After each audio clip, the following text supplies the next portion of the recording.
what the requirement is, and this is where I believe the president has misconstructed and actually exploited this authority, is not communicated to us nor these interest groups that are now panicked over the effect of tariffs. So I would say that the skill set of a USTR office, or even the Treasury Secretary, could have opened these conversations with these countries without the tariffs, and saved a lot of people a lot of pain and anguish. I worry that this trust issue, because I have a different worldview, that we should be building alliances as a way to counter China, that the alliance building process now will become harder, and people are going to wonder, well, is the United States going to pull another fast one again and just wreak havoc, when in reality countering China with a tech NATO or something like that is a more powerful tool. Do you have a comment about that? I do, and I think we do need to be thoughtful about this. I think what we can't do is wait. We have had many times in past decades where we have had real robust trade disputes with our partners.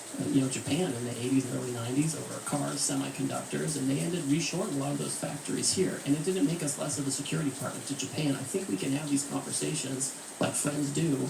And that's what the president said yesterday. He said, listen, China's trying to retaliate. They're taking a different path. But for others who want to have meetings... I want to reclaim my time for a second, because I only have 5 minutes, and you have lots of time to answer lots of questions from members. But you can see all my colleagues, we are thoughtful people with specific issues about our constituencies. I just met with raspberry growers. They're concerned. They want to know if they're going to get some seat on a council so they can have their issues heard. I'm for trade. I represent trade. I represent the economy. I represent the success of what innovation and trade gets you. But you're coming here this morning with this not only tanking of the market and 401s, now you're coming here telling me that tariff is the tool.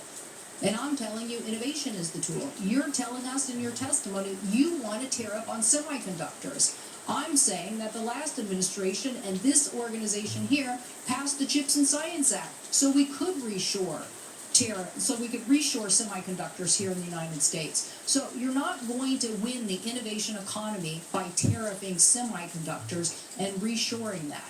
I don't know what you think. I'm not trying to get the semiconductor. I want to lead on next generation semiconductor manufacturing, because I'm pretty sure I'm sitting next to the Intel ranking member here who's going to tell me if we don't lead on semiconductor manufacturing and semiconductor next generation technology, then we're not going to be leading in defense or in AI or in anything. So I want to innovate my way to that future, and I want to use the alliance power of different countries to force China and other people to follow us, instead of this berating of the American consumer who has to pay the price for this policy.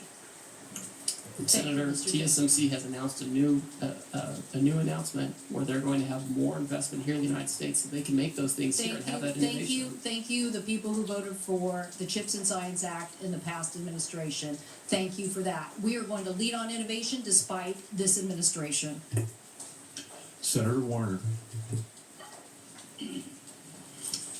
Well, Ambassador Greer, it's good to see you. And let me, first of all, completely agree with Senator Cantwell. I mean, I just don't get it. The fact on semiconductors, while you gave a small exemption, you didn't exempt GPUs, you didn't exempt lithography equipment, you put a huge hit on Taiwan, where we need collaboration